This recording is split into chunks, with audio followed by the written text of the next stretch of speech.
Welcome to the Innovation in Healthcare podcast, produced by the Academic Health Science Network for the North East and North Cumbria, which supports innovation in all its forms within the NHS and social care.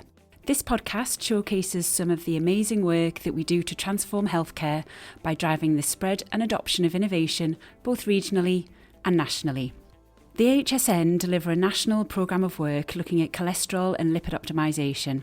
Recently, there have been a number of new non-statin treatments that are now available on the lipid pathway, which will help patients to reduce their cholesterol and therefore reduce heart attacks and strokes. Inclisiran is one of these new therapies, but what's really important is the way it's been delivered, taking a population health management approach, meaning patients can access treatment much more quickly as it is rolled out through primary care. This is a world first and an exciting time to be involved in lipid management. And today we are going to be talking to two pharmacists who are involved in lipid optimisation and management and who have experience of initiating and managing patients on one of these new therapies, Inclisiran.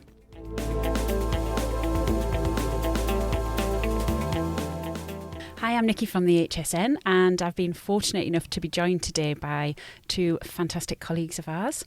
I'd like to introduce a couple of pharmacists that we work with. Firstly, we have Barry and Matty, and I'm going to ask them to introduce themselves. So, Barry, over to you. Hi, I'm Barry Todd. I'm a pharmacy prescriber based at a local GP surgery.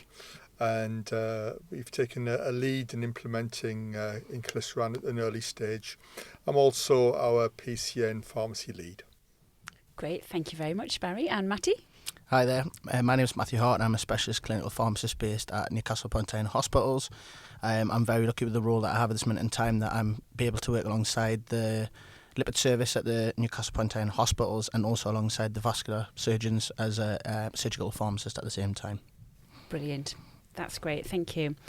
Okay, so we've taken the opportunity to come together today and do this podcast to talk about Inclisiran and how that has been introduced and how we manage it, but also to discuss the successful collaboration between primary care and secondary care in the management and implementation and how secondary care have supported primary care, as well as how the role of the pharmacist has been elevated through the delivery of this new novel therapy. So, first of all, let's get back to basics. And Matty, can you just tell us a little bit about what is Inclisiran? So, Inclisiran works by targeting the PCSK9 enzyme as opposed to PCSK9 inhibitors, which are antibodies which inhibit the circulating PCSK9. So, Inclisiran is a chemically synthesized small interfering RNA molecule that reduces the production of PCSK9 through gene silencing. Thank you very much. Okay, Barry, so could you talk a little bit to us about the sort of the practical delivery and the management and sort of implementation that you've experienced in primary care around Inclisiran? Yes, I think what we need to understand is Inclisiran does have a novel place in delivering of drug therapy, medicine therapy. We're talking about population health management here, of being able to treat at scale cardiovascular disease, reduce morbidity and mortality. So Inclisiran, instead of being a novel drug introduced in secondary care, its place is primarily in primary care. So my initial engagement with Inclisiran was actually with Matty, because what Matty was doing, maybe Matty, you'd like to say what you were doing? Yeah, so my place where I work in secondary care at this minute in time is identifying patients who come through the vascular service at Newcastle upon Tyne Hospitals, looking at their lipid profiles and saying, are these patients currently to statin prevention targets? So these are patients who have had heart attacks, strokes, or have got peripheral vascular disease, for example, and basically going through and looking at to see where can be optimised from their drug therapy behalf. So these could be patients who are on statins but are not to target currently, and take them further down the pathway, which since Inclisiran has obviously come to the market and been adopted on multiple different guidelines, which we can go into further. So you have your national guidelines, which is AAC guidelines, which is the national ones, and also the NELI guidelines, which have been adapted towards the North East and North Cumbria, which, lucky enough, Inclisiran sits within, which is an avenue which can be utilised at the same time. Which what happened was a patient who identified within secondary care took through the pathway to make sure they were on the right treatment, who unfortunately wasn't a target, which Inclisiran was a good option for this gentleman at the time, which then I was able to then give a letter, which was then sent directly to the patient's GP practice, which I was lucky enough obviously for Barry to take up and take a lead, and that's where the first start of this journey began. Yeah. Fantastic. Okay, so we've seen a really successful collaboration between primary care and secondary care between you two. So just wanted to kind of talk about that a little bit and just explore that through, in relation to the management and implementation of Inclisiran. So can you just take it in turns, Barry, from your point of view? What has worked well for you as a pharmacist in having this primary care and secondary care collaboration? Yeah. So I think collaboration and networking and relationships has been key here. I think all the lenses came together when we were looking at this. It was less than a year ago when I was introduced to the Academic Health Sciences Network, who you work for, Nikki. And at the same time, the IICS, the Integrated Care Systems, were emerging. We were having PCN pharmacists coming on board, and the lipidologists were getting on board as well.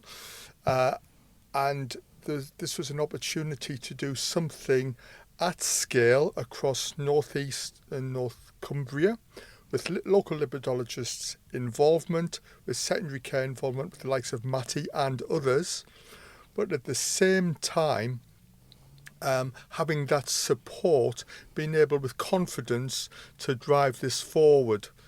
With a new drug, there can be a lot of sort of conservative approach, a lot of maybe kickback, and it needs somebody really to drive that.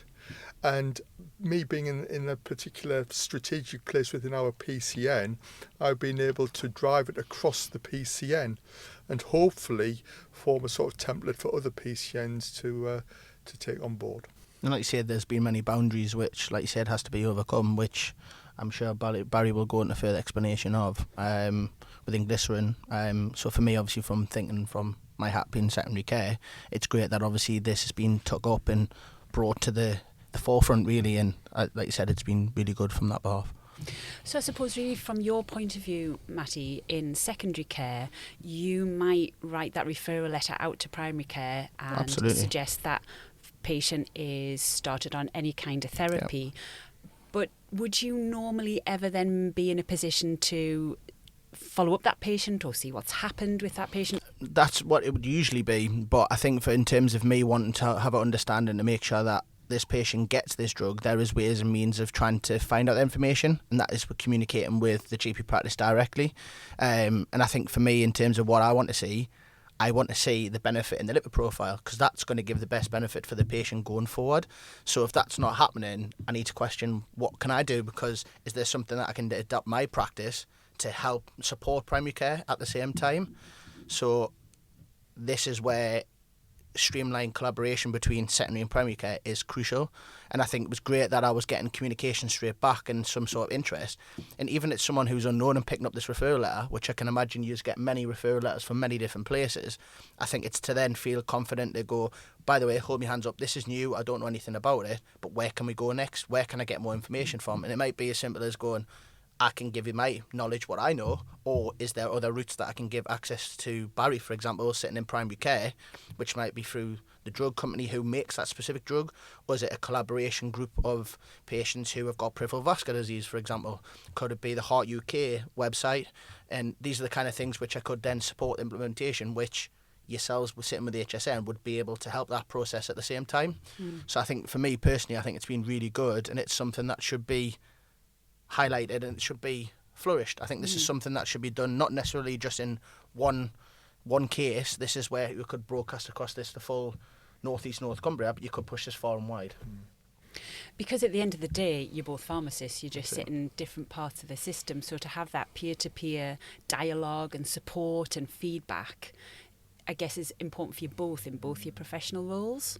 Absolutely. I think the great thing is that Matty works with Dr. Levi, who's the local lipidologist, So I've got sort of, and I've also got people working in another foundation healthcare trust who pharmacists working alongside their local lipidologist. So it's a lot easier to communicate now with secondary care at a level that we can understand and we kind of understand each other. We understand what the issues are. No question is a stupid question. I'd have to say that the likes of Matty, Catherine Tucker, Charlotte Scott at also clinical pharmacists, specialist lipid pharmacists, and their respective lipidologists.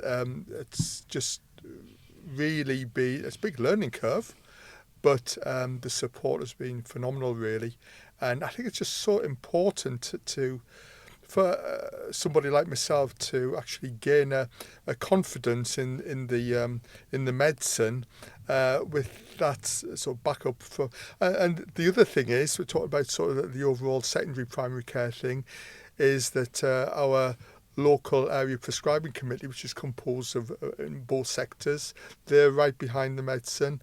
It's formulary, so we've got just so much behind us to be able to push forward with confidence.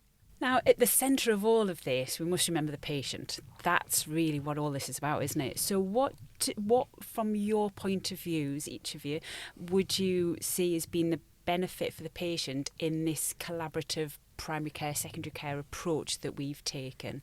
Matty? Yeah, I think it's just gaining access for different cohort of patients really to get the best benefit from the drugs that we have got in our armoury, for example. So from years and years ago, statins were one of the first things that come, which were revolutionary, classed as a blockbuster, really effective at reducing cardiovascular disease going forward.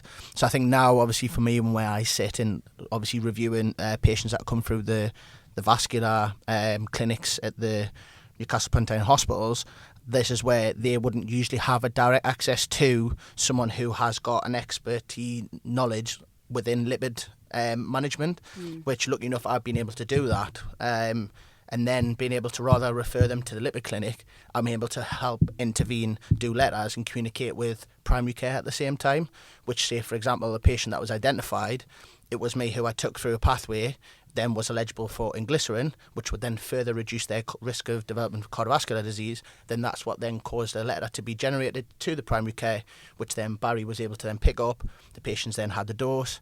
He's tolerated it great. And like you say, that's what it is. It's very much everything we should do. The patient should be at the number one priority of that. And so I think that's what works. it's a lot more efficient rather than being in silos in the Absolutely. Stroke or vascular or cardiology. Lipids just transcends it all, doesn't it? And you need somebody to have that umbrella view to be able to catch those patients and look after their lipid profile. Exactly, and at the minute we're just scraping the surface. This is not something that is just in individual episodes. These will be many that will come through who would need benefit from this. And like you say, the reason why Barry has got a very prominent role in this within primary care is because the majority of patients will be sitting in primary care who haven't been identified, who will be eligible for this. And this is something where great collaboration, if there's someone who's working in secondary care who's identifying these patients going forward alongside primary care, you're going to get a massive reduction in the risk of developing cardiovascular disease by using drugs which we know we've got, which are really specialised and very much tailored to the individual, because the risk of side effects is actually fewer by using them. So that's the reason why, at the end of the day, this patient's going to get the best benefit from our knowledge, from our drugs that we got, which then will prevent them, hopefully, not having a heart attack, a stroke, or worsening of their vascular disease. So basically, I think we've got to go back to probably some of the figures that we're quite familiar with. But we know that in the UK, one person dies from a cardiovascular related condition every 3 minutes. We know that as far as we're concerned in the northeast, we're the second worst ICS in the country in terms of cardiovascular morbidity and mortality. There's a big disparity between us and those down south. So we need to address those health inequalities at scale. For us, we need to be able to offer our patients something beyond atorvastatin 80 milligrams. Now, we're talking about secondary prevention here. Inclisiran isn't for primary prevention. It's for secondary prevention and for familial hyperlipidemia. Okay, but we feel that, I feel that our patient cohort across the area here is probably disadvantaged for various reasons, but here's an opportunity to level up. And Matt is quite right. Secondary care provide, if you like, a kind of authority that say, well, we're using it in secondary care, but you really ought to be using it in primary care. So that gives a great sort of backup for us, for those who are a bit more sceptical than I am. But then we need to really do something which is at scale, but which is manageable within primary care. Now, there's loads and loads of pressure in primary care to deliver this, that and the other. And for some clinicians, this would not be a priority. But clearly, if we can start reducing non-HDL cholesterol, bad cholesterol levels at scale by using Inclisiran on top of using atorvastatin 80 milligrams, then we're doing the Northeast a great service, I feel. Just one further thing, just to add on to what Barry's just said, obviously about the burden of cardiovascular disease in the Northeast currently. So with the impact of COVID, unfortunately that's had a negative effect on these numbers also. So at this minute in time, cardiovascular disease is at the highest level it has been for a decade, and that's because of COVID that has unfortunately pushed that risk up. Wow. Also, there is 30% fewer patients being started on statins or any medicines that have lipid-lowering effect. So that in itself is obviously having a negative effect. But on top of that, 12,000 avoidable heart attacks and strokes are expected by 2025. And that's if missed treatment initiations are not made up for. So obviously our role sitting as a pharmacist and obviously not utilising these specialist services which only have a certain capacity, we're able to increase capacity and get patients on the right treatment, which then would then reduce their risk of having a heart attack, stroke or a vascular event. Oh, that's worrying, isn't it, really? Absolutely. So it really does need to be a priority. Okay, so we've talked about kind of what's worked well for you as pharmacists, benefits of the patients, but the fact that I'm sat in the room here with a couple of pharmacists, not GPs and not consultants, suggests that actually the role of the pharmacists have really been elevated through this approach in how NHS England have, taken forward the rollout of this through the population health management approach.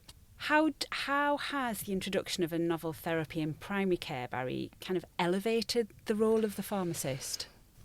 So it's been quite clear that as we've brought in PCN pharmacists, which are pharmacists who are centrally funded, who are joining along with a whole load of other healthcare professionals to help take some of the pressure off the GPs, it's provided an ideal opportunity to get them involved clinically. Just again thinking about pharmacists, so you've been given an opportunity as a pharmacist in secondary care to become involved in the lipid optimisation of patients as well. So how has that impacted on the elevation of the role of the pharmacist in secondary care and what you've been able to do in secondary care? Yeah, I think it's just a new role that has come about really, and it's given me an avenue to sort of further get me teeth into a specific area.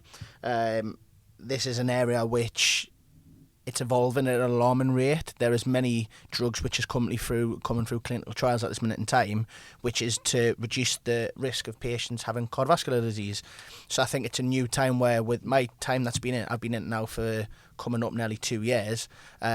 Since me being in here and doing the role that I'm currently doing, there has to be about 3 or 4 more drugs that's come to the forefront, such as bempedoic acid, Inclisiran, obviously further utilising of the PCSK9 injections, such as evolocumab and irinotecan, which is a bit of a mouthful to say, to be perfectly honest.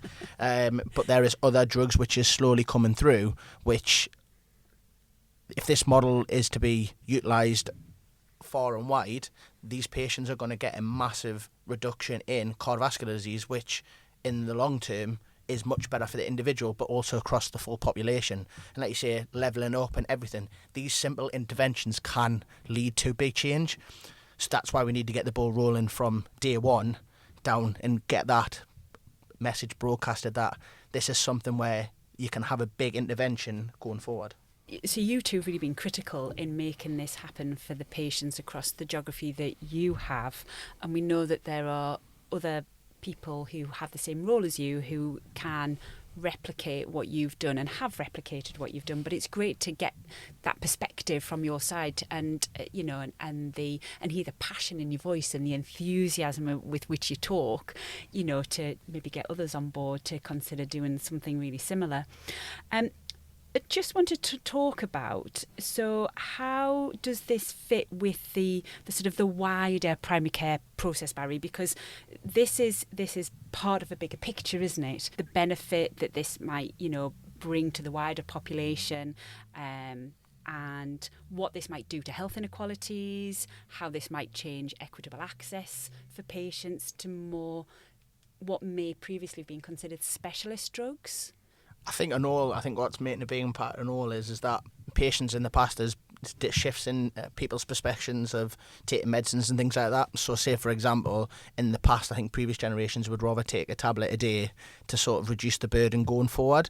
I think in current generations now, I think if there was injections that was available that you could administer 2 weeks rather than daily or every 6 months, for example, I think the uptake of that is a lot higher. So I think, unfortunately, with statins, in terms of people with bad press, I think with past side effects that they've had from it, there is a sort of a grey area where patients want to go with this. So I think giving them access to these therapies, which have been more adapted to current generations, that can make a good thing going forward. And I say that's something that could be utilised fully within primary care to then help level up things at the same time, Yeah, I think there's been a gap really in that for secondary prevention.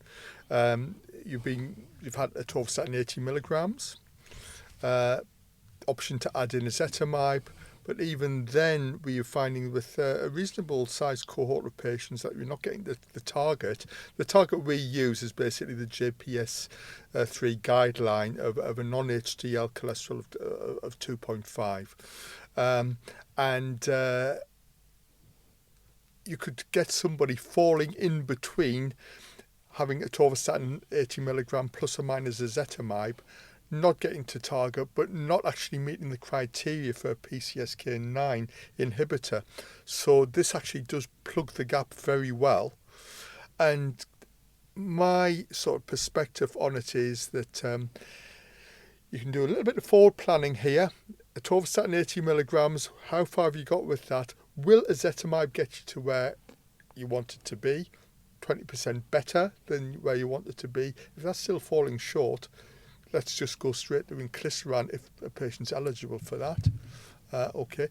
And my experience has been that people like the idea of coming in, getting an injection every 6 months. It's fairly straightforward. First injection, next injection 3 months, and then every 6 months after that. And of course, there is a place for PCSK9 inhibitor, but that is a 2-weekly self-administered injection, and not everybody's comfortable with that as a patient, and so we've got something to offer them rather than just what we had before. And PCSK9 inhibitor is a secondary care administered medicine, isn't it? That's right. So patients would need to fall within a strict criteria and be seen in the secondary care service. So in terms of equitable access and population health management, it would take a much longer period of time to reach a smaller number of patients, wouldn't it? You wouldn't be able to do it with secondary care. I know for a fact that lipidologists work perhaps with a nurse. If they're lucky, okay, and they're very fortunate to be working with clinical pharmacists, and I think they know that. But even then, referrals into the lipid clinic, there's waiting lists. You're not going to get the big sort of population hit that you can do in primary care. So Inclisiran's place in primary care is absolutely crucial if we are going to make a real difference in the well-being from a cardiovascular point of view of the UK population. And historically, these new drugs were often administered only in secondary care initially, weren't they, for a number of years until primary care became a little bit more comfortable and familiar with them, etc. So this is quite a different approach for a new drug like this for primary care, isn't it? It absolutely is. And let's make no mistake about it. There are folk who are quite conservative about this, clinicians who are quite conservative, who are perhaps, they just sort of just say, secondary care should be doing this, we shouldn't, and they don't really take on board, they don't really appreciate what it is to take this forward. That's why we need people like ourselves to be waving the flag, driving it forward, because once it is established and it becomes part and parcel of regular practice, then we've broken down a major barrier. So one can understand it, because new drugs, there is a little bit of hesitancy.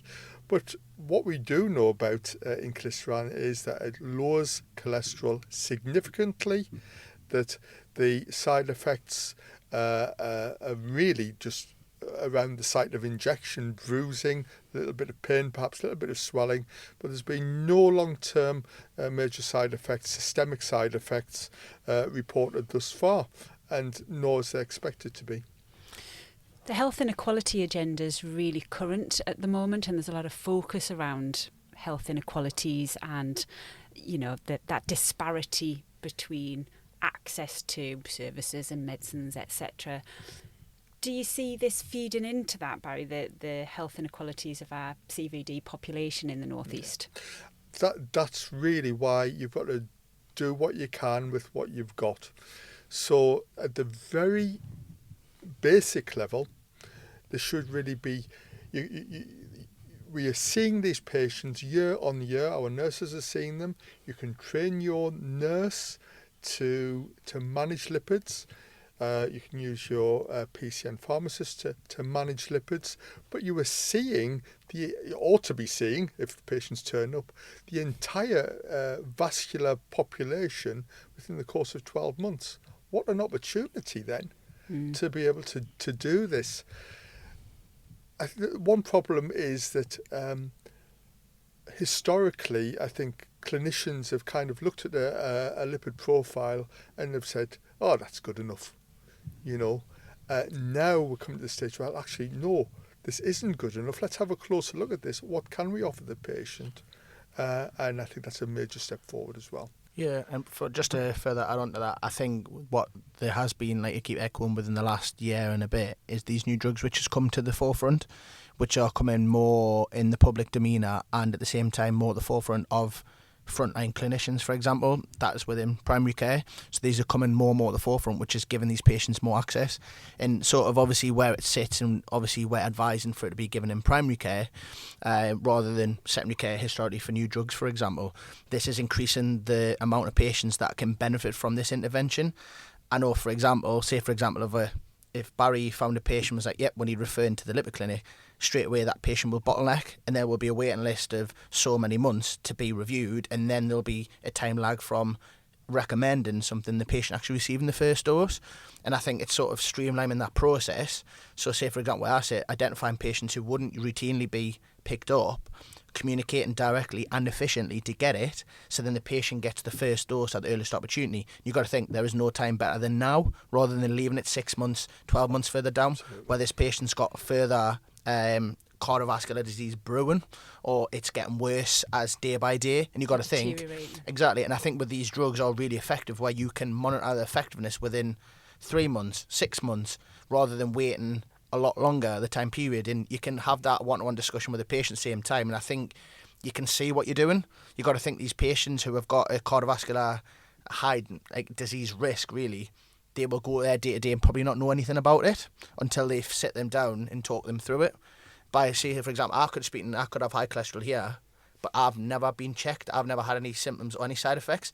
These patients might be the same. Yes, they might have had a heart attack, but that might have just been a one-off episode and they've been fitting well ever since. But they don't know there's something that's brewing up in the background, which we can talk them through. Go, this is your lipid profile currently. This is what you need to be at a target, and that's what we're aiming for. These are the drugs that you're taking. Where do we go next? And I think at the same time, which is something which is we've got to keep getting across at the same time, put the patient at the forefront. make them decide what's the best option for themselves. Lay the cards out and go, which one do you think's better?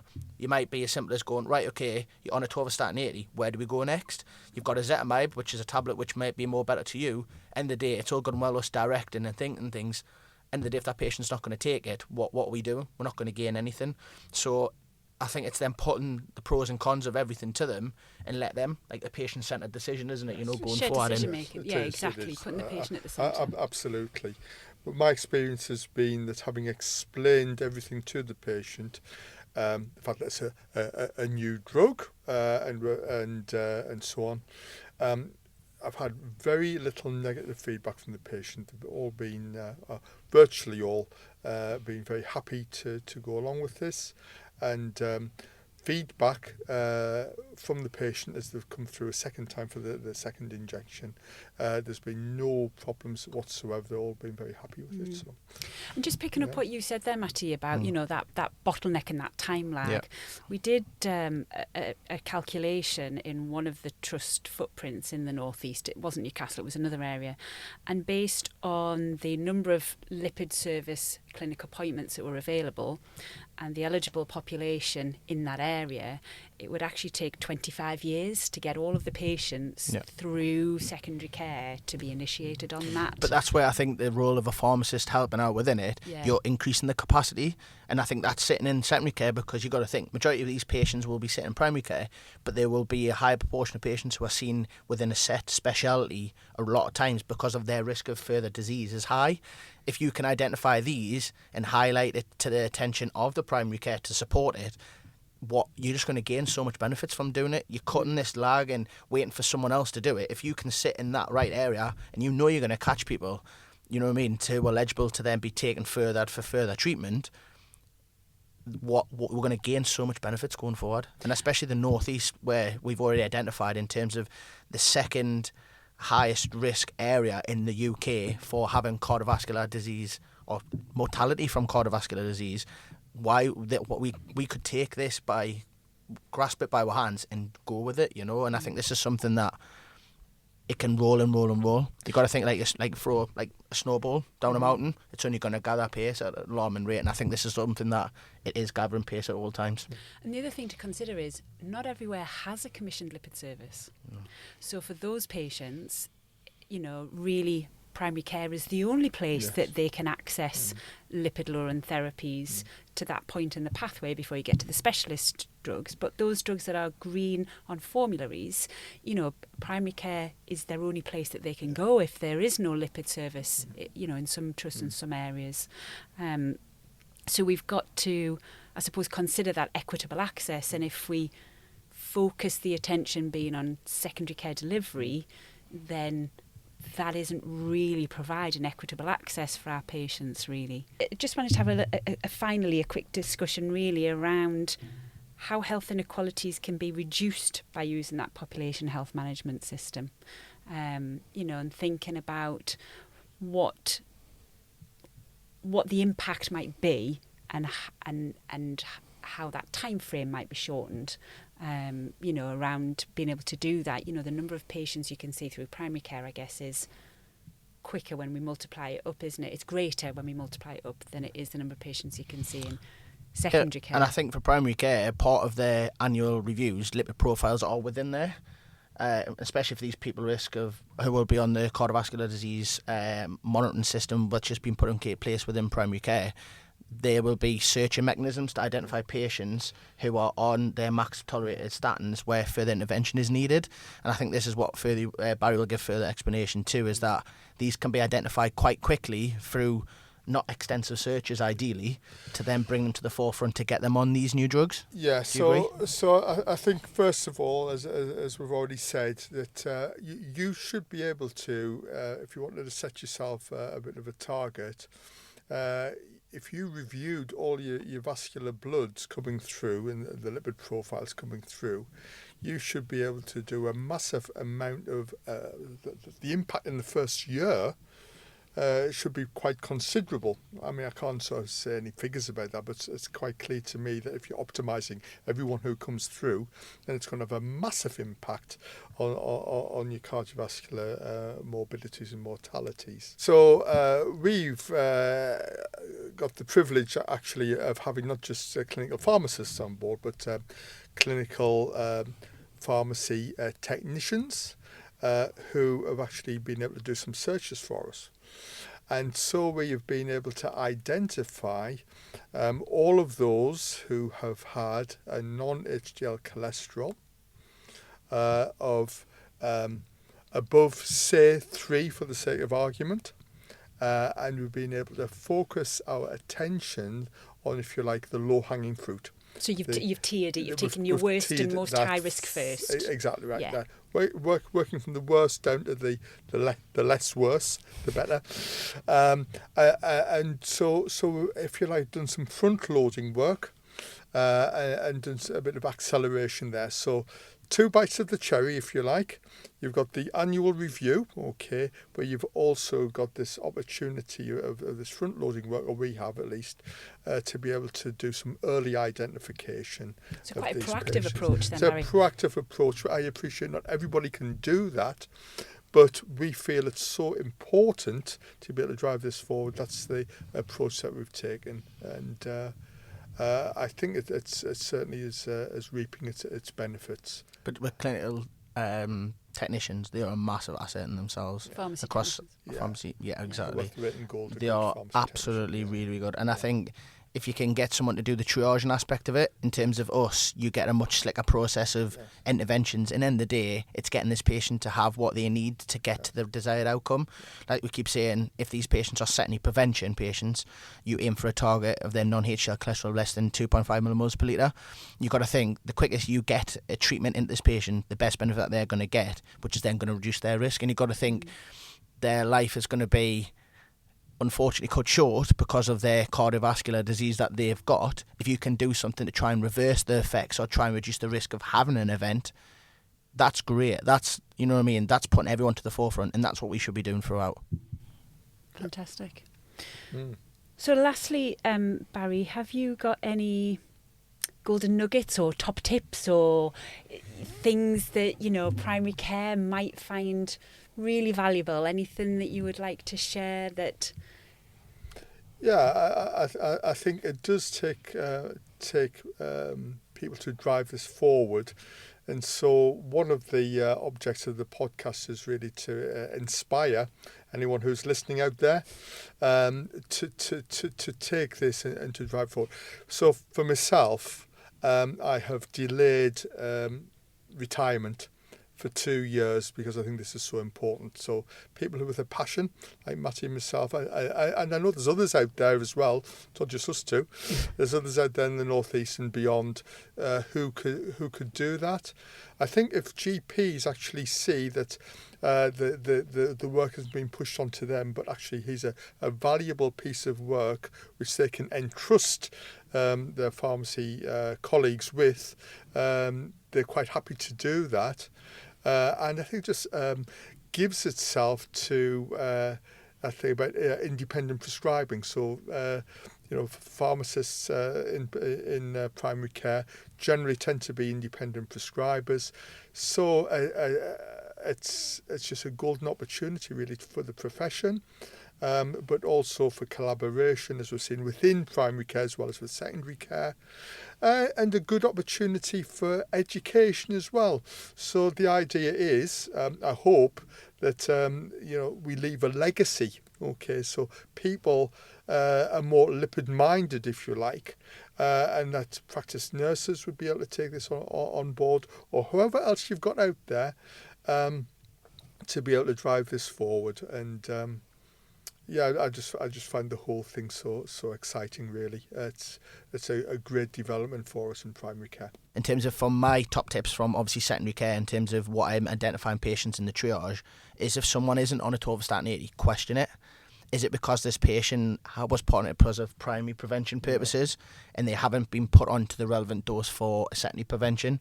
So you're not doing the full justice of that drug can do. Yeah. So in terms of getting from 20 atorvastatin to atorvastatin 80, that might sound a lot to a patient, but in terms of the reduction you get on their lipid profile is not that big, but that's the right step in the right direction of then thinking, where do we go next? Do we add an ezetimibe, or is this patient eligible for the injectables, which are the new ones, which is coming more and more to the forefront? Thank you very much, and it's been fantastic to have this opportunity to chat to you both and get both of your input and your points of view and hear your enthusiasm and your commitment. And I think, the patients of the North East are really lucky to have people like you on board that can help to... The thing is, you don't know whose lives you've saved, and you don't know which families you've impacted by reducing that risk, by that person not then having that heart attack or that stroke. But those people are out there. Those people are certainly out there, and that's really what we need to do, isn't it? Is do our bit to save lives. Absolutely, and I think it's a concept which can be adapted in many different places, and I think that's one thing one emphasises, that this is not just a two-man job. This is a job for everyone who is within the healthcare system, and it's how everyone puts everything together to get the biggest impact across a full population. And I think it's something now what we're doing is identifying these patients and getting them initiated on it, so then we can see these benefits. I would love to think in the next 5-10 years' time that in terms of where the North East sits, in terms of mortality from cardiovascular disease, we're a lot more lower down on the pecking order. But this is something that I want to cross, not just say the North East, it's across the full board. So I think that's something that we can stride towards, can't we, Barry? And I think Nikki and everyone else's input to get to these targets that have been set. These should not be unreasonable targets that are set. We should be trying to get that across the board. Fantastic aspirations, Matty. Thank you very much indeed.